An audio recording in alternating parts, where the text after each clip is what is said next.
Last class में हमने chapter का इंट्रो दे दिया था, आज उसके आगे कंटिन्यू करेंगे, पर उससे पहले एक बार जो हमने लास्ट क्लास में पढ़ा था ब्रीफ कर लेते हैं। हमने पढ़ा था कि फैब्रिक क्या होते हैं। फैब्रिक हमने जितना देखा था कि हमें चैप्टर का क्या था, सिंथेटिक फाइबर एंड प्लास्टिक। तो हमें क्या पढ़ना था, फाइबर्स के बारे में पढ़ना था। बट जो फाइबर है उनसे मिलकर क्या बनता है, फाइबरों से ही मिलकर हमें क्या बनते हैं, कपड़े बनते हैं, यानी रेशो से मिलकर ही कपड़े बनते हैं। तो हमने कल क्या पढ़ा था कि हमने पढ़ा था कि जो फैब्रिक्स क्या होते हैं, जितने भी क्लोथ के मटेरियल होंगे, जितने भी क्लोथिंग मटेरियल होंगे, चाहे वो किसी भी पर्पज से यूज़ किए जा रहे हो, चाहे वो बेडशीट के थ्रू यूज़ किए जा रहे हों, या चाहे वो हम टॉवल के थ्रू यूज़ कर रहे हों, या अदर मैनी थिंग्स हम डेली लाइफ में बहुत यूज़ करते हैं उसे।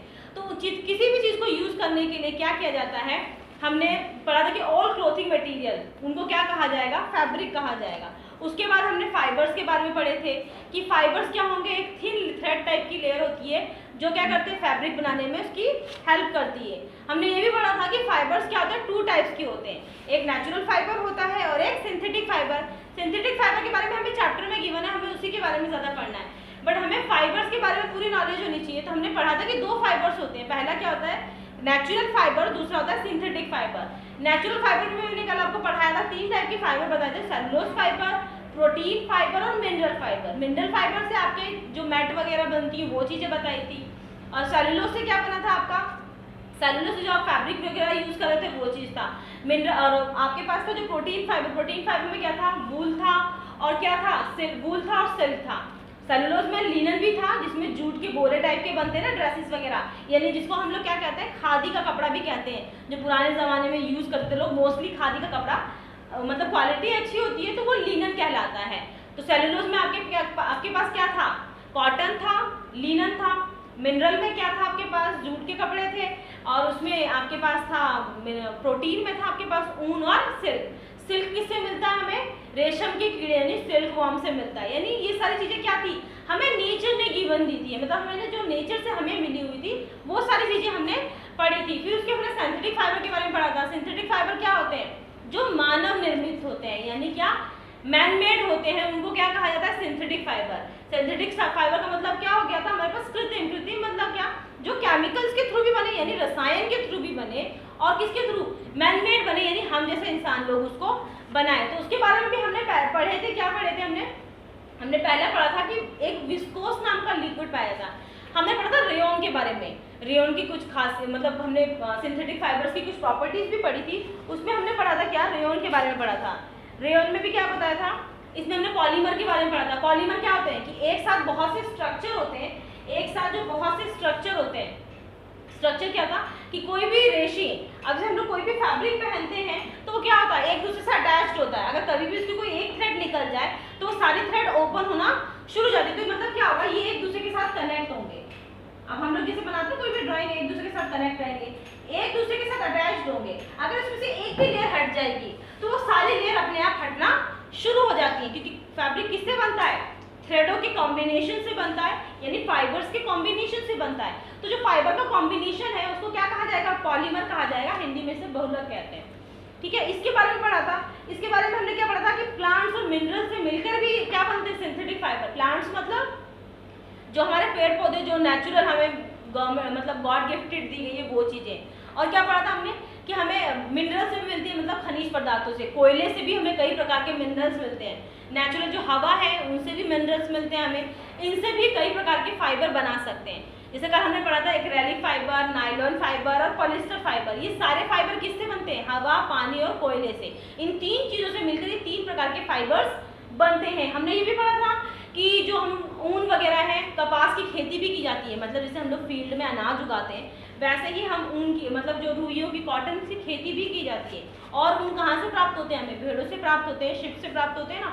हम लोग उनको भी क्या करते हैं, उनको भी पालते हैं, और टाइम टू टाइम क्या करते हैं, उनसे ऊन जो कॉटन होता है वो रिमूव करते हैं। और वो कॉटन कैसे होते हैं, रेडी टू यूज़ होते हैं। मतलब क्या, जो एनिमल से हम लोग उनको निकालते हैं कॉटन्स को, उसको हम डायरेक्टली भी यूज़ कर सकते हैं, क्योंकि अगर क्लीन होंगे तो हम उसको डायरेक्टली अपने पास यूज़ कर सकते हैं, जिसमें भी बनाना हमें।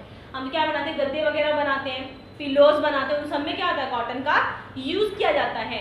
तो वो चीज़ हम लोग रेडीली अवेलेबल होते हैं, और क्या हम उसको डायरेक्ट भी यूज़ कर सकते हैं। तो ये सारी चीज़ें हमने उसमें पढ़ चुके थे। उसके बाद हमने पढ़ा था रेयन के बारे में। रेयन कहाँ से मिलता है, पाइन ट्रीज से मिलता है। तो हमने क्या भी पढ़ा था, रेयन के बारे में। तो रेयन कहाँ से मिलता है, हमें पाइन ट्रीज पाइन ट्रीज मतलब शंकुधारी पेड़ होते हैं ना, जैसे हम लोग क्रिसमस में ट्री को सजाते हैं ना, उस टाइप के पेड़ में हमें क्या मिलता है, एक विस्कोस नाम का लिक्विड यानी एक तरल पदार्थ मिलता है, जिससे हमें क्या मिलता है, रेयन फाइबर मिलता है, जो हमारा कैसा फाइबर है, सिंथेटिक फाइबर यानी मैन मेड फाइबर है। बट इसमें एक डिफरेंट चीज क्या है कि ये मतलब सेमी सिंथेटिक है। सेमी सिंथेटिक का मतलब क्या होगा कि इसमें आधी चीजें नेचुरल फाइबर्स की मिली हुई है और आधी चीजें सिंथेटिक फाइबर्स की मिली हुई है। क्यों? क्योंकि ये पेड़ों से मिलता है, उसके लिक्विड से बनता है, इसलिए वो क्या है, नेचुरल फाइबर है। और उसके बाद जो उसका फाइबर यानी जो उसका लिक्विड मिलता है विस्कोस, उससे क्या किया जाता है, केमिकल चेंजेस करके उसके साथ उस सब्सटेंस के साथ एक फैब्रिक बनाया जाता है। तो इन दोनों को मिक्स करके ही रेयन का फाइबर कंप्लीट होता है। तो इसलिए ये क्या हो गया, सेमी क्या हो जाएगा, सेमी सिंथेटिक फाइबर हो जाएगा, क्योंकि ये दो चीजों से मिलके बना है, नेचुरल से भी मिलके बना है और सिंथेटिक से मिलके बना है। फिर हमने इसकी कुछ प्रॉपर्टीज पढ़ ली थी कि मतलब क्या क्या चीजें थी। तो रेयन क्या आता है, इजी टू क्या हो जाता है, इसको हम इजीली ड्राई कर सकते हैं, इजीली कलर कर सकते थे, इसको सुखाने में आसानी होती थी, इसको क्या करने में ये ड्यूरेबल होते थे, मतलब लंबे समय तक पहने जा सकते थे। तो ये सारी चीजें हम लोगों ने लास्ट क्लास में डिस्कस कर ली थी। अब पढ़ते हैं सिंथेटिक फाइबर के आगे की, मतलब कौन कौन से इसमें फाइबर्स होते हैं उनके बारे में डीपली पढ़ते हैं। हमारा पहला था रेयन। रेयन के मैंने क्या बताया था आपको, it is obtained from natural sources. इसे पाया कहाँ से जाता है, नेचुरल सोर्स से यानी प्रकृति के स्रोत से। दैट इज वुड पल्प, ये लकड़ी का वही जो लिक्विड होता है उसके थ्रू पाया जाता है। It is called as artificial, इसे आर्टिफिशियल भी कह सकते हैं। आर्टिफिशियल क्यों कह सकते हैं, क्योंकि ये मैन मेड भी होता है। अब हम लोग क्या करते हैं, कपड़ों में डिजाइनिंग कर सकते हैं। आजकल ड्रेसेस में क्या अलग अलग प्रकार के डिजाइनिंग आ रही है, तो ये किसके कारण हो रहा है, फैब्रिक तो वो था कि मैन मेड भी था और कौन सा था, नेचुरल फाइबर्स भी मिक्सअप था, बट उसको क्या किया जा रहा है, आर्टिफिशियल यानी इन कपड़ों को डेकोरेट किया जा रहा है, अट्रैक्टिव लुक दिया जाता है, तो वो क्या हो गया, it is called as a artificial. Again that हम पढ़ते हैं कि इसकी खासियत क्या है, रेयन की खासियत है क्या, आखिर क्या क्वालिटी है इसके अंदर। तो देखते हैं, it is semi synthetic fibre, जैसा कि बताया था कि सेमी सिंथेटिक है मतलब आधा नेचुरल भी और आधा कृत्रिम भी है, ठीक है। It is manufactured regenerated cellulose fibre. इसको क्या कहा गया है, हम लोगों ने इसे क्या कहा था, हम लोगों ने इसे ये कहा था कि इसमें नेचुरल फाइबर्स भी मिक्स हैं, दैट्स व्हाई इसको क्या कहा है, रीजनरेटेड सेलुलोज फाइबर। इसके अंदर सेलुलोज फाइबर, हमने पढ़ा था कि सेलुलोज फाइबर क्या है, नेचुरल फाइबर है, तो उसके बारे में हमने पढ़ा था, इसलिए सेलुलोज फाइबर को भी रीजनरेट करा मतलब दोबारा से उसके अंदर इन्वॉल्व होता है। इट इज वर्सेटाइल फाइबर, ये एक वर्सेटाइल फाइबर है, मतलब इसको हर जगह पर यूज किया जाता है। It has a comfort properties, इसके अंदर इतनी क्वालिटीज, अब क्या है, सिंथेटिक फाइबर है, क्या है, सेलुलोज फाइबर यानी नेचुरल फाइबर में मिक्सअप है, दोनों में मिक्सअप हो गया करता है। इसके अंदर क्या मिलता है, विस्कोस मिलता है, विस्कोस क्या एक लिक्विड मिलता है, एंड आर्ट सिल्क मतलब एक कला मिलती है इसके अंदर, क्या चीज की, इसके अंदर एक क्वालिटी होती है कि बहुत सॉफ्ट भी हो जाता है, ठीक है। इट इज वर्सेटाइल, इसको बहुत जगह उपयोग किया जाता है।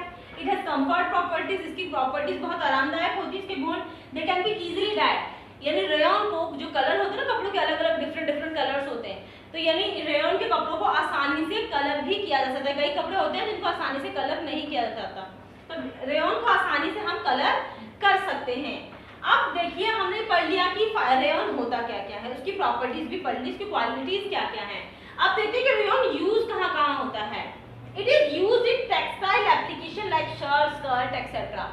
ये कहाँ पे मोस्टली यूज होता है, ये यूज होता है कहाँ पर, उद्योगों में, बड़े बड़े बिजनेस में, कहाँ के लिए, शर्ट्स बनाने के लिए, स्कर्ट्स बनाने के लिए, यानी जो छोटी छोटी स्कर्ट्स स्कूट्स में यूज की जाती हैं, जो शर्ट्स हम वेयर करते हैं, ये सारी चीजें बनाने के लिए रेयन का उपयोग किया जाता है। मोस्टली इनका उपयोग शर्ट्स और स्कर्ट बनाने के लिए किया जाता है। This fabric has again unfair reputation. अब जो ये फैब्रिक है रेयन, क्वालिटी तो अच्छी है, ड्यूरेबल भी है, लुक लाइक भी अच्छा है, कलरिंग भी अच्छी रहती है, बट इसकी क्या है, इसकी रेपुटेशन है जो खराब हो रही है। क्यों खराब हो रही है, as it is constantly used in making cheap garments। क्या करते हैं लोग, कपड़े बनाते हैं ना, क्या करते हैं, हम कहते हैं कि कॉटन है कपड़ा, बट उसमें मिक्स कॉटन होता है ना, वो प्रॉपर कॉटन होता है ना प्रॉपर जो दूसरा मटेरियल उसके अंदर मिक्स होता है वो होता है। तो इसीलिए क्या कह गया, इसकी रेपुटेशन है जो टाइम टू टाइम क्या हो रही है, खराब हो रही है। क्यों खराब हो रही है कि लोग लगातार रेयन का प्रयोग कर तो रहे हैं, किसमें, कपड़े बनाने, कौन से कपड़े, सस्ते कपड़े बनाने में प्रयोग कर रहे हैं, that have very low price, ताकि उसे सस्ते दाम में बेचा जा सके। अब लोग क्या करते हैं, जो बिजनेसमैन होते हैं वो क्या करेंगे, अपने कपड़े बनाते हैं, क्यों बनाते हैं, और कपड़ों को बनाएंगे, बनाया अगर उसका खर्चा ही लागत 100 रुपए की, तो उसको मार्केट में बेचते कितने, 400 500 की।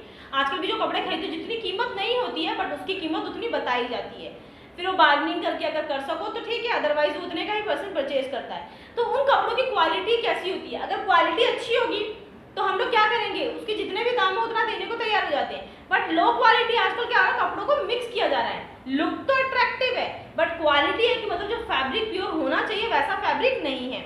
उसीलिए रेयॉन के भी साथ वही हुआ है, रेयॉन का प्रयोग क्या कर रहे हैं, सस्ते कपड़े बनाने के लिए उपयोग तो कर रहे हैं बट उसके कारण क्या हो रहा है, सस्ते कपड़े बनाने की वजह से उसके अंदर दूसरे कपड़ों को मिक्स किया जाता है जिससे रेयॉन की कीमत कम होती जा रही है। रेयॉन की कीमत जो उसकी प्रतिष्ठा है यानी जो उसकी क्वालिटी की अवहेलना की जा रही है, उसकी क्वालिटी को खराब किया जा रहा है। तो ये सारी चीजें थी किसकी, रेयॉन की प्रॉपर्टीज। चलते हैं नेक्स्ट सिंथेटिक फाइबर की तरफ। तो हमारा सेकंड फाइबर है, सेकंड फाइबर है हमारे पास नायलॉन फाइबर। अब रेयॉन के बाद हम नायलॉन के बारे में पढ़ते हैं। नायलॉन रेशे कैसे होते हैं, it is made from coal, water and air. ये किससे मिलकर बनता है, हवा, पानी और कोयले से मिलकर बनता है। जैसे भी हमने पढ़ा था रेयॉन फाइबर किससे मिलता था, एक लिक्विड से मिलता था, विस्कोस नामक लिक्विड से मिलकर बनता था।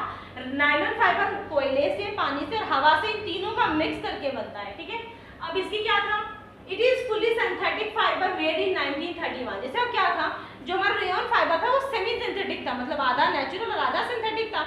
बट जो हमारा नायलॉन है ये प्रॉपरली सिंथेटिक फाइबर है, मतलब ये मैन मेड है, इसमें नेचुरल का कोई भी इन्वॉल्वमेंट नहीं है। इट इज वाइडली फाउंड, ये बहुत बड़ी मात्रा में पाया जाता है, बहुत जगह पाया जाता है। It has ability to be lustrous, semi lustrous और नॉन लस्ट्रस। अब ये क्या है, जो नायलॉन की वायर होती है, जैसे फिगर में देखते हैं आप, नायलॉन की वायर कैसी होती है, कुछ तो बहुत अट्रैक्टिव होती है, मतलब डिजाइनिंग होती है, कलरिंग होती है। जैसे क्या होता है भाई, नायलॉन की वायर क्या होती है, बहुत कई कई ना इतनी कलरिंग होती है, अलग अलग इनको ना डिफरेंट कलर्स मिलते हैं, तो कई बहुत अट्रैक्टिव होती है और कई ऐसी होती है, मतलब तो इनमें क्या खासियत है कि ये चमकीली भी हो सकती है, बिना चमकीले भी रह सकती है। तो क्या कहा गया है, इट इज हैज एबिलिटी, इनके अंदर क्या, इनके अंदर योग्यता है किसकी, चमकीले होने की, या कुछ हद तक चमकीला यानी बिल्कुल चमकीला नहीं होना, ये सारी खासियत इनके साथ अवेलेबल है। नेक्स्ट वन है, इट इज ड्यूरेबल, ये बहुत ही टिकाऊ होती है, तो लंबे समय तक इनका उपयोग किया जा सकता है। दे आर हीट रेजिस्टेंस, ये इनको आग कैच नहीं करती है। ड्यू टू, अब इसके देख लो, हमने ये 5-6 पॉइंट पढ़े कि इनकी प्रॉपर्टीज क्या क्या होती हैं। अब हमने पढ़ा कि इनकी यूजेस क्या क्या होते हैं। Due to its high strength, जो नायलॉन की वायर होती है बहुत ज़्यादा मजबूत होती है, तो जितनी भी बहुत ज़्यादा मजबूती के लिए यूज़ किया जाता है नायलॉन वायर का ही यूज़ किया जाता है। तो due to its high strength, इसकी ताकत के कारण, it is used for making fishing nets, मछली पकड़ने के जाल, रोप्स, रस्से बनाने में उपयोगी, जैसे बड़े बड़े रस्से होते हैं खींचने के लिए, मशीनों में कुछ पाइलिंग रिग्स वगैरह होती है, उनमें भी बहुत रस्सों का प्रयोग किया जाता है, तो वो नायलॉन की ही मैन्युफैक्चर होती हैं। नेक्स्ट वन है, it is used for making fabrics, कपड़े बनाने में भी नायलॉन का उपयोग किया जाता है। नेक्स्ट वन है, it is used in making machine parts, कुछ मशीन के हिस्सों को भी बनाने में भी नायलॉन का प्रयोग किया जाता है। It is often to blended with a wool to increase its strength. अब क्या किया गया है, कई जगहों में इनका उपयोग किसके लिए किया जाता है, जो ऊन होते हैं ना हम लोग जिनको यूज करते हैं विंटर्स में बनाने के लिए, तो उनमें भी नायलॉन मिक्स की जाती है ताकि जो ऊन की जो स्ट्रेंथ है वो क्या हो जाए, बढ़ जाए, मजबूत हो जाए। ठीक है, एग्जाम्पल में आपको क्या दिया, पैराशूट। जैसे पैराशूट क्या होता है, जो उसके ऊपर का बलून फुला होता है ना, जो उसके ऊपर की कवरिंग की जाती है, जो रोप्स लटकी होती है, वो सारा किससे बना होता है, वो नायलॉन की वायर से बना होता है। क्यों, क्योंकि जो पैराशूट है वो किससे ब्लो करता है, जब तक उसके अपर एरिया, जो उसकी अपर लेयर है वो मजबूत नहीं होगी तो बलून क्या, जो पैराशूट है वो फ्लो नहीं कर पाएगा। तो वही कहा गया है कि पैराशूट जो बनते हैं उसमें भी नायलॉन के प्रयोग होता है, और कुछ बैग्स होते हैं उसमें भी नायलॉन का प्रयोग होता है। तो अभी अब तक हमने 2 फाइबर्स के बारे में पढ़ा है, पहला था रेयॉन, सेकंड वन था नायलॉन।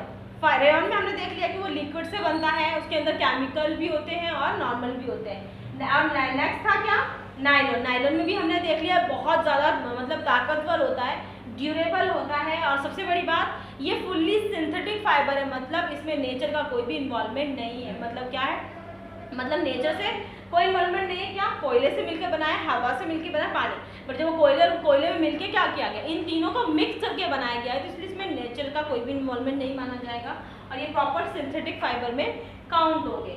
और ड्यूरेबल क्या होगी कि नायलॉन की वायर जो है उसकी ड्यूरेबिलिटी बहुत ज़्यादा है। क्यों, क्योंकि ये वायर बहुत ज़्यादा मजबूत होती है और प्लस ये आग को कैच नहीं करती है।